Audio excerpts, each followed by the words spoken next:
राधे राधे, जय श्री कृष्णा, हरि बोल। मन के जीते जीते, मन के हारे हार। कैसे? आइए एक छोटे से उदाहरण के साथ समझते हैं। किसी देश की सेना का सेनापति युद्ध में शत्रु से हारकर घर आ गया। वह बहुत उदास था। उसकी पत्नी ने उसकी उदासी का कारण पूछा। जब उसने युद्ध हारने की बात बताई, यह सुनकर उसकी पत्नी बहुत क्रोधित होकर बोली, मैंने तो एक सूरवीर सेनापति से विवाह किया था, तुम तो एक नंबर के डरपोक निकले। ये क्या हुआ?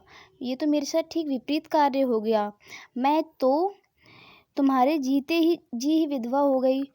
तुम मन का युद्ध हार गए। यह सुनकर सेनापति को बहुत बड़ी चोट पहुंची। उसके आत्मसम्मान का आघात लगा। उसके आत्मसम्मान को बहुत आघात लगता है। वह स्वयं को जैसे धिक्कारने लगा और उठकर वापस चला गया। सेना को एकत्रित करके शत्रु से युद्ध किया और वह जीत गया। अगले दिन ऐसा ही होता है। वह सारी विजय उसके मन की विजय थी। मनुष्य के शरीर में लगभग सभी अंग स्थूल भौतिक रूप से दिखाई देते हैं, जैसे आँख, नाक, मुंह, कान और हृदय आदि।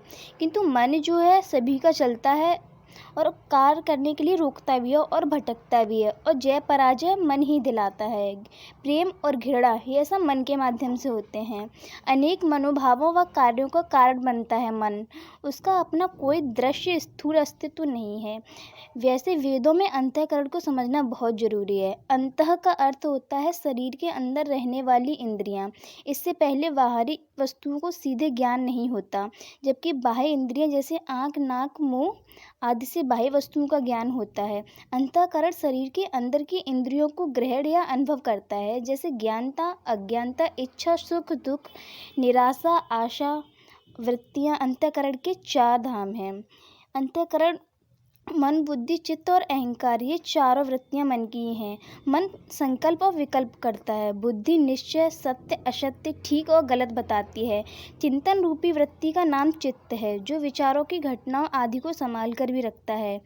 और स्फुरण या गर्व रूप वृत्ति का नाम है अहंकार। मन एक विचारों का है। संकल्प विकल्पों का प्रवाह है। मन बड़ा चंचल होता है, बंदर की तरह नाचता रहता है। इसकी गति नकारात्मक की ओर अधिक होती है। इसलिए भगवान श्री कृष्ण ने मन को भगवान के चरणों में लगाने के लिए मनुष्य को कहा है। धन्यवाद।